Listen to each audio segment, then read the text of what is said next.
Bismillahirrahmanirrahim. Dear student, Assalamu alaikum. Today the topic of our lecture is subcellular particle and cellular structure and functions. Before going towards this lecture, we should discuss our last lecture, that was emergence of cell theory. Dear student, in the previous lecture, I told you about the cell theory, that how cell theory was accomplished. Last lecture में मैंने आपको बताया था कि theory, cell theory जो थी वो कैसे जो है वो अकम्प्लिश की गई थी, कैसे बनी थी। उसमें कुछ डेवलपमेंट्स के पीछे जो हिस्टोरिकल स्टेप्स थे वो कैसे स्टेप बाय स्टेप मैंने आपको डिस्कस करके, और फिर लास्ट में उन्हीं स्टेप को जब टू साइंटिस्ट थे उन्होंने समराइज करके एक थ्योरी दी थी, तो उसको हमने सेल थ्योरी कहा था। अब देखते हैं, थोड़ा सा रिकॉल कर लेते हैं लास्ट लेक्चर को, emergence of cell theory वाला जो लेक्चर था उसको। with the development in microscopy cell of organism were studied in detail। जैसे देखें डे बाय डे जो है डेवलपमेंट आ रही है किसी भी चीज़ के अंदर, तो इसी तरह माइक्रोस्कोपी के अंदर भी डे बाय डे जो है वो एडवांसमेंट आ रही थी, नई जो चीज़ें डिस्कवर हो रही थी। जो माइक्रोस्कोप अच्छी पहले से जो है उसका रिज़ल्ट अच्छा आ रहा था, तो इस तरह जो सेल ऑर्गेनिज्म था उसको डिटेल स्टडी करने में हेल्प मिली। उसके बाद कुछ historical step that resulted in emergence of cell theory is called cell theory. वही जो पहले अभी बात मैंने बताई कि जितने भी हिस्टोरिकल स्टेप्स हैं उनको अगर हम एक जगह पे वो करें, कंबाइन करें, तो वो हमारे पास थ्योरी बन जाएगी और उस थ्योरी को हम सेल थ्योरी बोलते हैं। और ये काम वो दो साइंटिस्ट ने किया था। उन्होंने जब इन सारे पॉइंट्स जितने भी हिस्टोरिकल स्टेप्स थे इनको कंक्लूड करके हमारे पास कुछ 3 स्टेप्स दिए थे, उनको हम सेल थ्योरी बोलते हैं। अब वो हिस्टोरिकल बैकग्राउंड्स देखते हैं कि कौन कौन से थे हमारे पास। In 1665 Robert Hooke an English first person to observe cell. 1665 में पहला बंदा जो था रॉबर्ट हुक था, इंग्लिश साइंटिस्ट, जिसने सेल को डिस्कवर किया, जिसने ऑब्जर्व किया सेल को। Magnify thin slice of cork 30 times and was able to see single cork cell. इसमें ये कहते हैं कि ये जो इंग्लिश साइंटिस्ट था जिसके नाम रॉबर्ट हुक था, 1665 ने फर्स्ट टाइम जो है जो बार्क होती है ट्री की ना, उसके जो सेल थे उनको ऑब्जर्व किया था, डेड सेल को, और वो हमारे पास बेसिकली इसने सेल वाल को डिस्कवर किया था, और इसकी जो मैग्नीफिकेशन पावर थी वो 30 टाइम्स थी। फिर इसके बाद another scientist, Dutch scientist Anton van Leeuwenhoek made powerful microscope.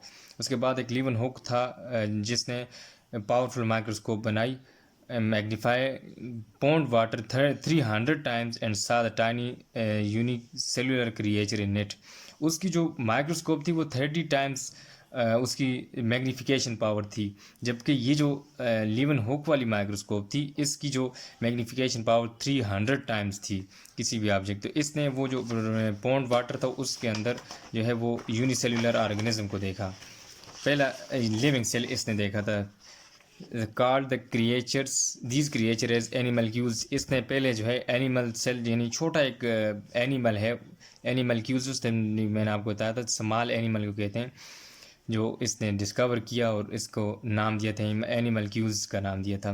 First to observe unicellular organism, पहला जो था जिसने यूनिसेलुलर माइक्रो ऑर्गेनिज्म को डिस्कवर किया था या ऑब्जर्व किया था।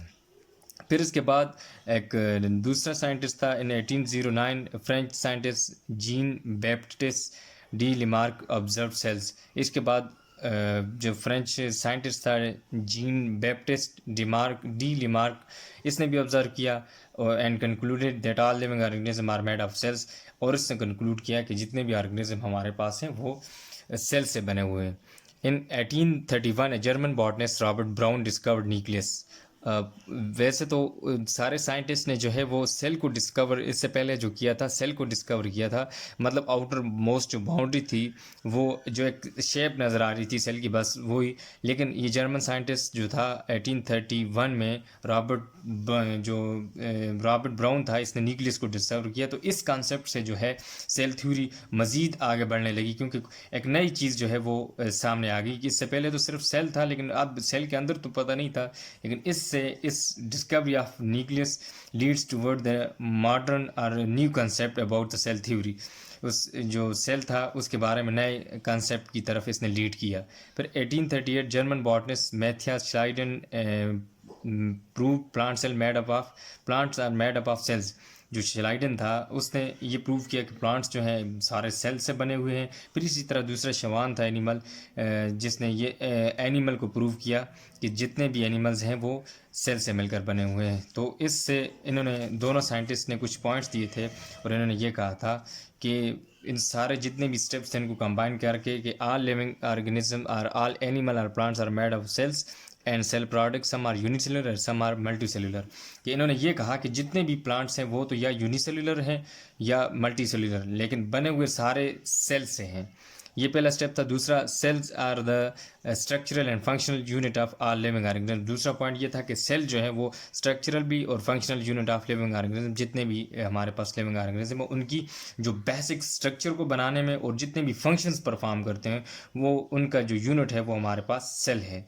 यानी कि एक सेल यूनिट है, स्ट्रक्चरल का भी और फंक्शनल का भी, यानी दोनों ये फंक्शंस परफॉर्म कर रहा है। फिर new cell arise from pre existing cell by cell division. जो नया सेल अराइज होता है वो प्री एग्जिस्टिंग सेल से अराइज होता है। अच्छा, अब देखते हैं सब cellular particles according to the principle of cell theory. अगर प्रिंसिपल ऑफ सेल थ्योरी को देखा जाए, according to principle of cell theory, अगर इसको देखा जाए, all living organism are composed of, ये इसका पहला पॉइंट है, कंपोज्ड ऑफ सेल्स। ये इसका जो सेल थ्योरी है इसका पहला जो पॉइंट है या प्रिंसिपल है उसके मुताबिक ये है। लेकिन इसके अलावा कुछ ऐसे पार्टिकल्स हैं जो सेलुलर नहीं है हमारे पास, जिस तरह वायरस है हमारे पास, वायरसेस या प्रियांस, या इसके अलावा वायराइड्स।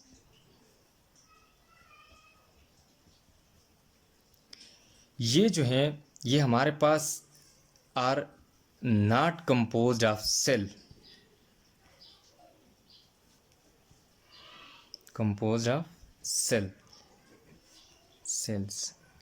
ये वायरस, प्रियांस और वायराइड्स ये जो है हमारे पास सेल पे कंपोज नहीं है, सेल पे मुश्तमिल नहीं है। वायरस जो है पिछले चैप्टर में मैंने आपको बताया था वायरस क्या होता है। प्रियांस जो है ये इन्फेक्शियस प्रोटीन्स होती है और वायराइड्स ये भी हमारे पास इन्फेक्शियस प्रोटीन्स होती है, ये जो डिजीज़ काज करती हैं। लेकिन ये हमारे पास सेल पे मुश्तमिल नहीं होती। लेकिन इनके कुछ करेक्टर ऐसे हैं, but they show some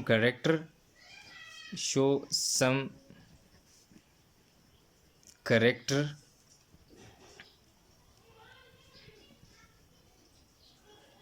of living. जबकि हमारे पास देखें जितने भी हैं ये वायराइड्स है या वायरस है, जितने भी ये सेलुलर नहीं है, लेकिन उसके बावजूद ये हमारे पास जो है लिविंग के करेक्टर, जो लिविंग ऑर्गेनिज्म के जो करेक्टर हैं वो शो कर रहे हैं। जिस तरह फॉर एग्जांपल देखें हमारे पास ये क्या करते हैं, they increase their number, it means they reproduce their number. ये एक बात होगी कि ये जितने भी वायरस हैं या प्रियांस वायराइड ये हैं सेलुलर नहीं है, इनकी बॉडी सेल्स पे मुश्तमिल नहीं है, इनकी बॉडी हमारे पास सेल्स पे मुश्तमिल नहीं होती। बहरहाल ये जो कुछ करेक्टर्स शो करते हैं लिविंग ऑर्गेनिजम्स के, जिसकी वजह से इनको कुछ जो साइंटिस्ट हैं उनका पॉइंट ऑफ व्यू से कि ये लिविंग है। और वो कौन से करेक्टर है, जिस तरह दे increase their number and can transmit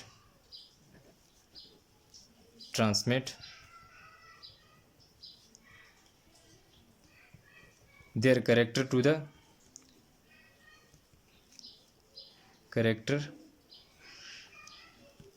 characters to the new generation या अपकमिंग जनरेशन। इसके क्या मतलब हुआ कि ये जो करेक्टर है ये लिविंग का है ना, कि वो क्या करते हैं कि अपना जो हो अपने जो करेक्टर है उनको ट्रांसफ़र कर देते हैं अपनी न्यू जनरेशन आने वाली जो होती है उसमें। ये एक लिविंग का करेक्टर है और इस करेक्टर को हम रिप्रोडक्शन बोलते हैं, कि अपना रिप्रोडक्शन करके अपने जो आगे ऑफस्प्रिंग प्रोड्यूस करते हैं उनके अंदर अपने करेक्टर्स को जो है वो मुंतकिल कर देते हैं। तो इसी तरह ये करेक्टर करते हैं। इनके वायरसेस है, प्रयान्स हैं या वायराइड्स हैं हमारे पास, ये भी यही करेक्टर शो करते हैं। So that's why we call them viruses, prions, viroids are living organisms. इस वजह से इसको हम लिविंग ऑर्गेनिज्म बोलते हैं। तो इस वजह से अगर देखें, दे आर सब cellular particles made of DNA, RNA and proteins. अब ये हमारे पास क्या है, सब सेलुलर पार्टिकल्स हैं। मतलब कि सेल्स नहीं है, लेकिन सेल के जो सब सेलुलर पार्टिकल्स उससे भी छोटा जो है उस तरह के ये पार्टिकल्स हैं हमारे पास। और किससे बने हुए हैं, डीएनए से, आरएनए से या प्रोटीन है इससे मिलकर बना हुआ है। वायरस की स्ट्रक्चर मैंने पीछे आपको बताई थी, या तो उसमें डीएनए होता है या आरएनए होता है, और साथ उसकी कवरिंग जो हुई होती है सारी वो हमारे पास प्रोटीन की होती है। ये इसकी स्ट्रक्चर है। ये सेल्यूलर पार्टिकल्स के बारे में था। अगेन मैं आपको रिवाइज कर देता हूँ कि जो सेल थ्योरी का जो पहला पॉइंट है कि all living organism is composed of cells, उसके मुताबिक ये जो सब सेल्यूलर पार्टिकल्स हैं हमारे पास ये उस सेल थ्योरी को ओबे नहीं करते, बट लेकिन इनके कुछ ऐसे करेक्टर्स हैं जिसकी जो लिविंग वाले शो करते हैं। जिस तरह देखेंगे लिविंग ऑर्गेनिज्म रिप्रोड्यूस करता है, अपने आगे ऑफस्प्रिंग प्रोड्यूस करता है और अपने जितने भी करेक्टर उनके अंदर ट्रांसमिट करता है। इसी तरह ये वायरसेस है, पायरान्स है या वायराइड्स है, ये भी रिप्रोड्यूस करते हैं और अपना जो करेक्टर्स हैं उनको आगे नेक्स्ट जनरेशन में ट्रांसमिट कर देते हैं। और इस तरह ये रिप्रोडक्शन वाला करेक्टर शो करते हैं। और इनके अंदर हेरिडिटी मटेरियल भी पाया जाता है, जिस तरह लिविंग ऑर्गेनिज्म के अंदर है डीएनए है, आरएनए है ये। और इनके साथ जैसे ऑर्गेनिज्म लिविंग ऑर्गेनिज्म के अंदर प्रोटीन होता है, इनके अंदर भी प्रोटीन होता है। ये सारा था हमारे पास सब सेल्यूलर पार्टिकल्स के बारे में, कि सब सेल्यूलर पार्टिकल्स क्या होते हैं। ये हमारा ये टॉपिक ख़त्म हो गया। इसके बाद दूसरा एक टॉपिक है हमारा आज का, जो है सेल्यूलर स्ट्रक्चर्स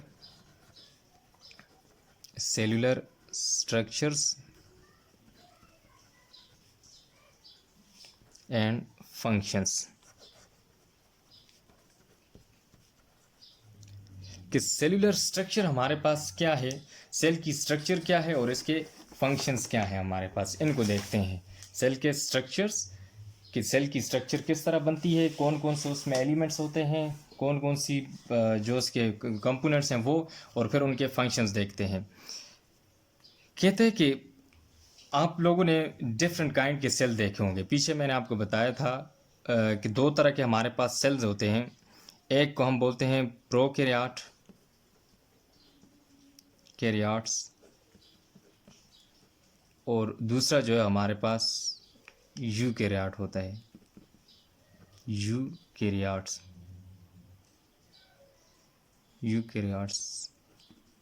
दो तरह के सेल्स होते हैं हमारे पास।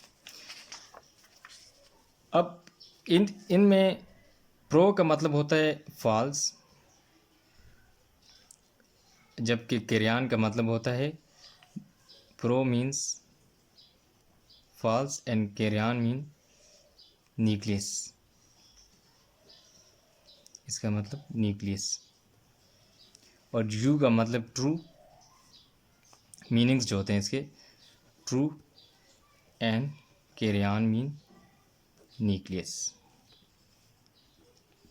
सो अगर इनकी हम डिफिनीशन करें तो इस तरह डिफिनीशन इनको हम डिफाइन करेंगे।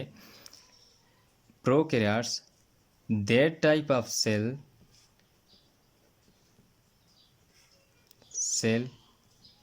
in which nucleus have no nuclear membrane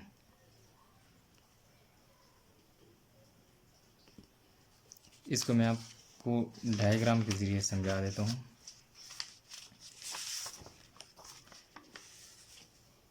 पहले डेफिनेशन को देखें कि that type of cell in which nucleus have no nuclear membrane, ऐसा सेल की टाइप जिसके अंदर न्यूक्लियस के इर्द गिर्द कोई मेम्ब्रेन ना हो, जो उस मेम्ब्रेन को हम न्यूक्लियर मेम्ब्रेन कहते हैं।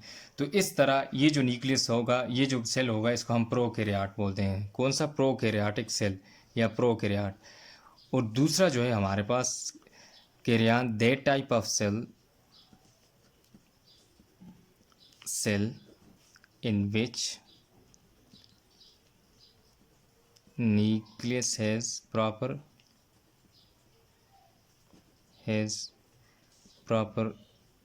nuclear membrane।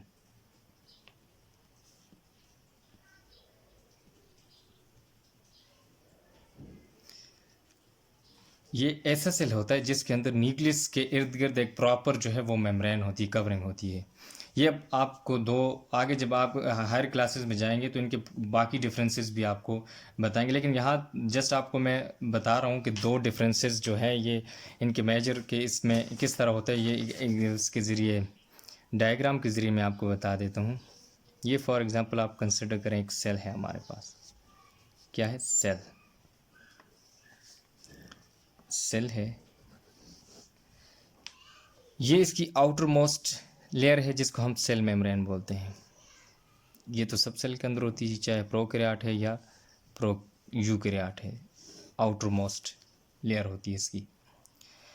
उसके बाद इसका एक और रीजन होता है, ये सेंटर में होता है, ये वाला, इसको हम बोलते हैं न्यूक्लियस।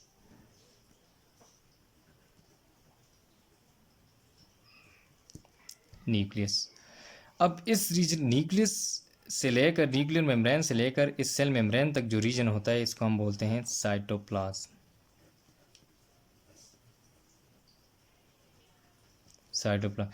अब जो दो टाइप के सेल मैंने आपको पढ़ाया, एक हमारे पास यूकैरियोटिक सेल और दूसरा प्रोकैरियोटिक सेल, उनमें जो डिफरेंस है वो इस चीज़ का है। देखें, ये न्यूक्लियस है और इसके इर्द गिर्द इस तरह एक मेम्ब्रेन सराउंड हुई होती है, एक मेम्ब्रेन जिसको हम न्यूक्लियर मेम्ब्रेन बोलते हैं।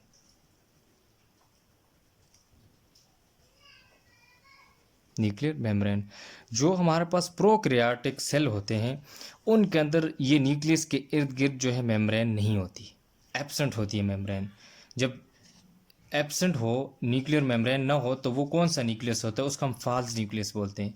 तो इस वजह से इसको हम प्रोकैरियोटिक सेल बोलते हैं। That type of cell in which nucleus have no nuclear membrane, कि ऐसा सेल जिसके अंदर न्यूक्लियस के इर्द गिर्द कोई मेम्ब्रेन ना हो, उसको हम प्रोकैरियोटिक सेल बोलते हैं। जबकि यूकैरियोट के अंदर जो ये वाला न्यूक्लियस वाला रीजन है, इसके इर्द गिर्द एक प्रॉपर मेम्ब्रेन होती है जिसका नाम न्यूक्लियर मेम्ब्रेन है, और ये इसको सराउंड इसने किया होता है। That type of cell in which nucleus has proper nuclear membrane, ऐसा सेल की टाइप जिसके अंदर nuclear membrane, proper nuclear membrane हो, उसको हम यूकैरियोटिक सेल बोलते हैं।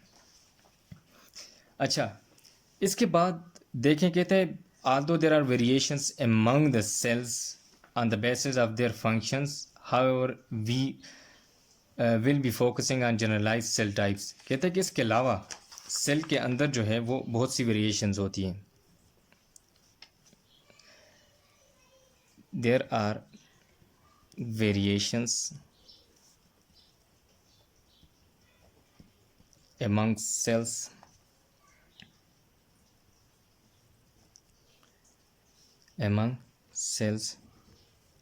on the basis of function, कि उन on the basis of function, cell में भी वेरिएशन पाई जाती है फंक्शन की बेस पे। तो जिस तरह एक सेल है उसका अपना एक फंक्शन है, दूसरा जो है उसका अपना फंक्शन है। अच्छा, इसके बाद हम सेल की जो जर्नलाइज स्ट्रक्चर हो जो होती है, जनरल एक टिपिकल या वो जर्नल जो टाइप होती है उसकी, उस पे फोकस करेंगे कि किस पार्ट पे सेल का जो है वो पूरा स्ट्रक्चर जो है वो कंसिस्ट होता है, कौन कौन से कंपोनेंट्स हैं। तो उसको देखते हैं कि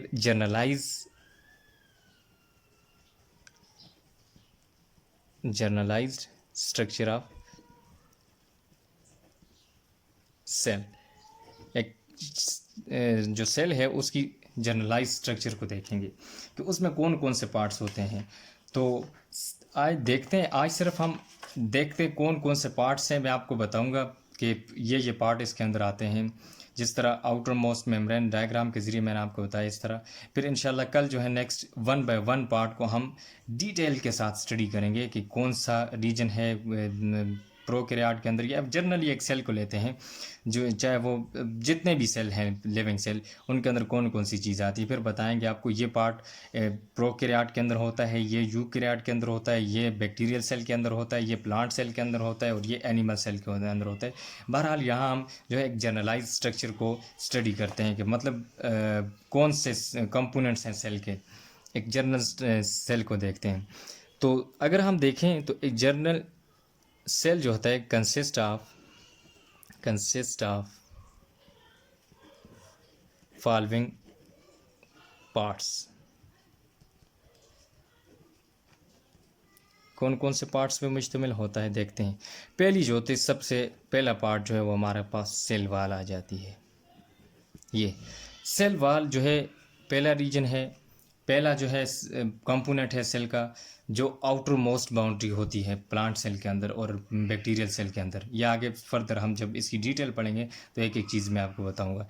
फिर उसके बाद दूसरा पार्ट जो है हमारे पास सेल मेम्ब्रेन आ जाती है। ये एक टिपिकल स्ट्रक्चर, एक जनरलाइज स्ट्रक्चर आपको बता रहा हूँ, सेल मेम्ब्रेन। ये मेरे पास दूसरी पहली ये सेल वाल, जिसको पहली फर्स्ट मेम्ब्रेन जो है वो उसके अंदर आ जाती है प्लांट सेल के अंदर। दूसरा जो है हमारे पास सेल मेम्ब्रेन आ जाता है।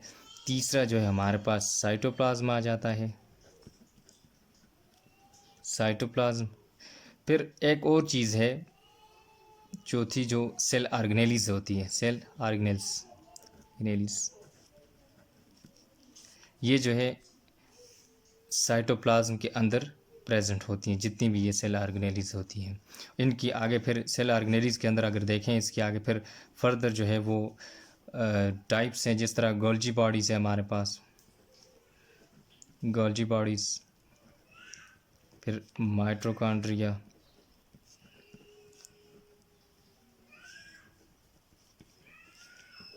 फिर इसके अलावा जो है प्लास्टिड, इसके अलावा सेंट्रियोल्स, वैक्यूल,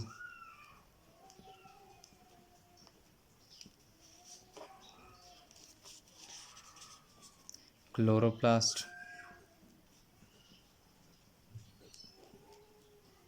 राइबोसोम,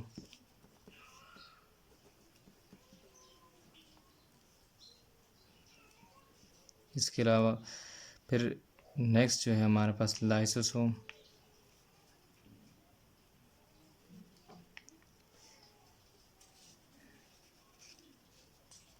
ये इस तरह की कुछ हमारे पास आ जाती है। ये जो है सेल ऑर्गेनेल्स जो साइटोप्लाज्म के अंदर पाई, ये जितनी भी हैं हमारे पास, ये इनको डिस्कस करेंगे, ये साइटोप्लाज्म के अंदर पाई जाती हैं। फिर इसके बाद पांचवा जो स्टेप है, पांचवा जो कंपोनेंट है वो हमारे पास न्यूक्लियस आ जाता है, न्यूक्लियस। इस न्यूक्लियस को देखेंगे कौन कौन सा हमारे पास कौन न्यूक्लियस होता क्या और उसके अंदर कौन से पार्ट्स आ जाते हैं। This was all about today lectures. Tomorrow in next lecture inshallah we will discuss about cell wall, cell membrane, one by one inshallah we will discuss in detail. So dear student, today we have discussed about the subcellular particles. I have told you that according to the cell theory, those organisms which all living organism is composed of cells, while there are some particles like viruses, prions, virids are not composed of cell, but they show there's some characters like the living organisms. That character are reproduction, transmission of characters, and having hereditary material like DNA, RNA, and protein. So due to these characters, we classify them into the living organisms. But there are some other non-living characters due to which we classify them in non-living organisms, but they show some character like living organism, due to which we consider them a living particles or living organisms.